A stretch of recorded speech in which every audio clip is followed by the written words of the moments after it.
Materi IPA kelas 8 semester 2. Sejahtera Raga Kehidupanku.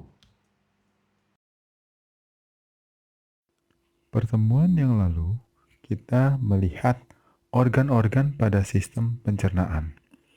Nah, pertemuan ini kita akan melihat ya gangguan-gangguan atau penyakit-penyakit apa yang bisa timbul pada organ-organ sistem pencernaan kita. Ya, kita akan pelajari bersama-sama. Gangguan sistem pencernaan. Gangguan sistem pencernaan adalah masalah yang terjadi pada saluran atau organ yang terlibat dalam pencernaan. Gangguan pencernaan bisa menghambat penyerapan zat gizi yang dibutuhkan oleh tubuh.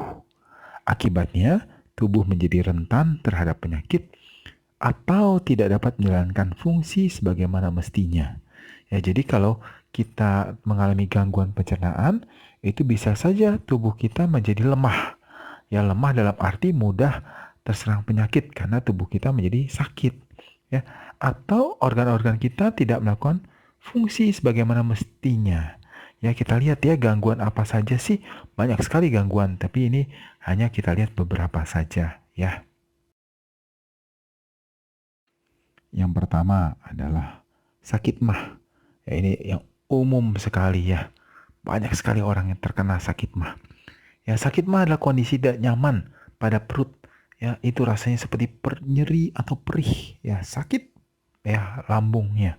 Ya, gejala mah umumnya ringan. Ya, ringan. Ya, dalam arti ya mudah disembuhkan ya. Dan muncul pada saat mengkonsumsi makanan dan minuman tertentu. Ya, biasanya yang pedas atau yang asam. Ya, atau saat kita kekenyangan. Ya, itu bisa juga sakit mah maupun telat makan, harusnya sudah makan tapi belum makan.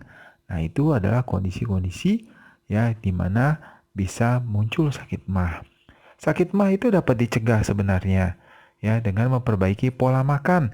Jangan makan terlalu pedas, jangan makan terlalu asam dan juga menghindari pemicunya. Ya, makan juga tepat waktu. Jangan sampai terlalu kenyang. Ya, nah itu bisa dicegah. Maka dari itu ya ini sakit mah ini mudah sebenarnya kita hindari ya. Yang kedua, diare. Nah, diare ini juga sama ya. Itu banyak sekali orang-orang yang terkena diare. Ya, diare adalah kondisi ketika ya frekuensi buang air besar meningkat. Jadi sering sekali buang air besar. Ya, dengan ya tambah lagi tekstur fesesnya itu encer atau cair ya. Itu ya. Nah, diare dapat juga disertai sakit perut, mual, sampai kalau yang parah itu bisa ada timbul darah di feses kita. Ya. Nah, diare dapat membuat tubuh mengalami dehidrasi dan kehilangan nutrisi. Maka dari itu kalau diare, jangan lupa minum air yang banyak dan juga kalau sudah sering, ya itu kalau mencegah kehilangan nutrisi, kita minum ya itu oralit ya karena di situ banyak ya apa namanya nutrisi yang dibutuhkan oleh tubuh ya. Berikutnya adalah tipes. Tipes atau demam tifoid adalah penyakit yang terjadi karena infeksi bakteri Salmonella typhi. Ya, ini tipes nih ya, yang menyebar melalui makanan atau minuman yang telah terkontaminasi. Biasanya orang kena tipes itu kalau salah makan. Ya, makanannya sudah kotor ya, sudah terkontaminasi ya, atau juga ya itu karena cuci tangannya nggak bersih sebelum makan atau alat makannya tidak dicuci bersih. Ya, itu sehingga bisa terjadi tipes. Ya, ciri-ciri dari tipes apa? Demam tinggi, ya, diare, ya, sakit kepala, mual-mual, muntah-muntah, dan sakit perut. Nah, itu tipes ya. Itu bahaya ya, bahaya sekali kalau sampai tidak ditanggulangi dengan cepat dan tepat. Berikutnya adalah sakit liver. Sakit liver atau sakit hati ya. Penyakit liver adalah penyakit yang mengganggu fungsi liver, fungsi hati. Ya, ciri yang paling sering muncul adalah selaput mata dan kulit jadi berwarna kekuning-kuningan atau sering Orang bilang itu, wah dia sakit kuning itu sebenarnya sakit liver ya. Nah, penyebab sakit liver ya itu bisa karena infeksi virus ya seperti virus hepatitis B atau hepatitis C, bisa juga karena terlalu lelah bekerja atau juga keracunan makanan. Nah, itu juga ya itu bisa terkena penyakit liver ya, penyakit hati ya. Sekarang kita lihat batu empedu.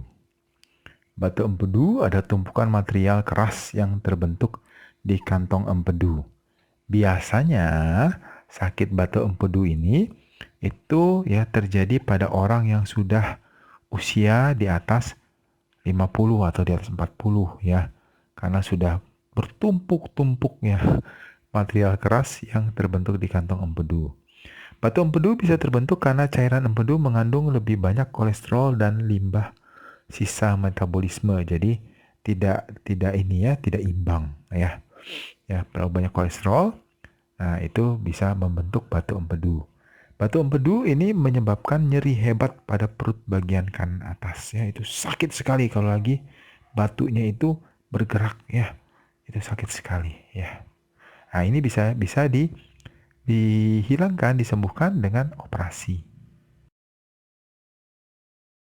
Gangguan yang berikutnya adalah sembelit. Ya, sembelit ini juga sering ya, sering sekali orang terkena ya. Sembelit adalah kondisi di mana seseorang buang air besar kurang dari 3 kali seminggu. Ya, jadi nggak tiap hari, yang bagus itu tiap hari. Ya, ini kurang dari 3 kali seminggu ya, bisa seminggu sekali, seminggu 2 kali. Dengan tekstur feses yang sangat keras ya, keras sekali. Nah, ini bahaya ya kalau dibiarkan. Nah, sembelit dapat dicegah dengan memperbanyak konsumsi makanan berserat, sayur-sayuran, ya, minum air dan juga berolahraga. Ya, jadi ini sebenarnya bisa tidak terkena kalau kita makan sayur, minum air yang banyak dan juga rajin olahraga. Terakhir adalah wasir.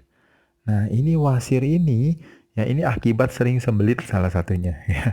Wasir atau ambeien adalah peradangan pada pembuluh darah di akhir saluran pencernaan ya atau di bagian anus ya di area anus ya itu bengkak di situ ya. Wasir dapat menimbulkan nyeri dan gatal pada anus ya, benjolan di anus serta keluarnya darah ketika BAB, ketika buang air besar ya.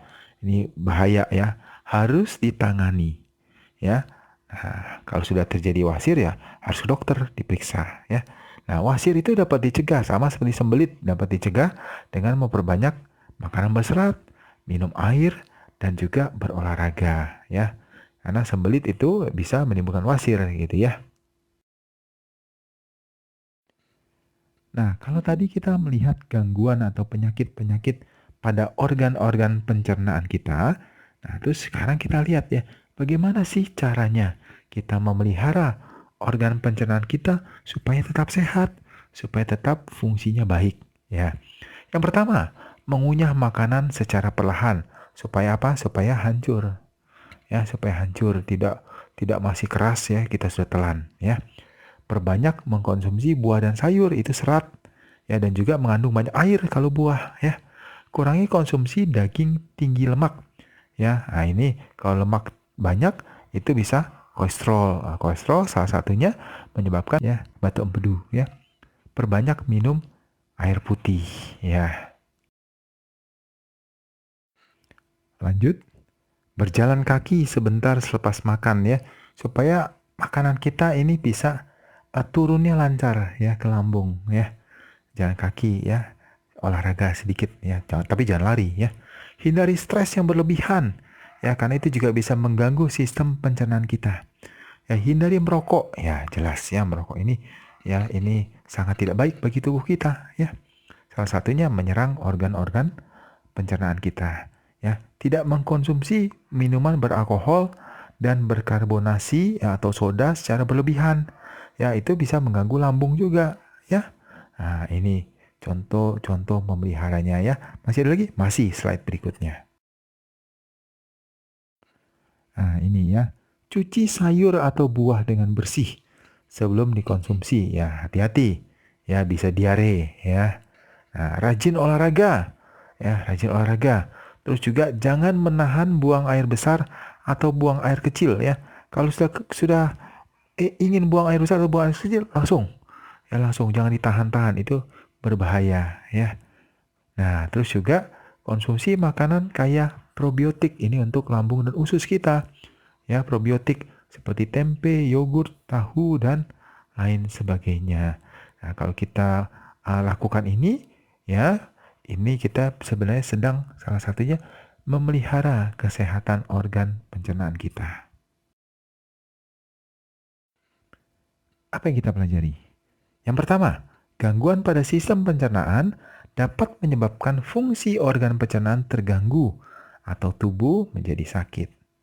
Ya. Nah, yang kedua, ya sangat penting untuk memelihara organ pencernaan supaya tubuh kita tetap sehat ya, supaya tidak terjadi gangguan pada sistem pencernaan kita. Tibalah kita pada eksplorasi mandiri. Yang pertama, tuliskan 5 gangguan atau penyakit pada sistem pencernaan dan jelaskan secara singkat ya gangguan atau penyakit tersebut ya. Itu penyebabnya apa, ya itu gangguan itu tentang apa, di mana, ya mencegahnya gimana, ya itu secara singkat kamu jelaskan, ya kembali lagi sesuai dengan pemahamanmu sendiri setelah membaca ya referensi ya dari buku-buku sains atau dari internet ya setelah membaca ya. Eksplorasi yang kedua, tuliskan 5 organ pada sistem pencernaan, 5 ya, dan cara menjaga kesehatan organ-organ tersebut. Jadi misalkan apa mulut, cara menjaga kesehatannya bagaimana? Ya, lambung bagaimana? Nah, itu kamu tuliskan ya di lembar kegiatan yang sudah disediakan ya. Oke, tetap semangat ya, jangan lupa explore lagi ya, mandirilah belajar. Selesai sudah pembelajaran kita pada kesempatan kali ini. Sampai jumpa di video berikutnya. Dadah!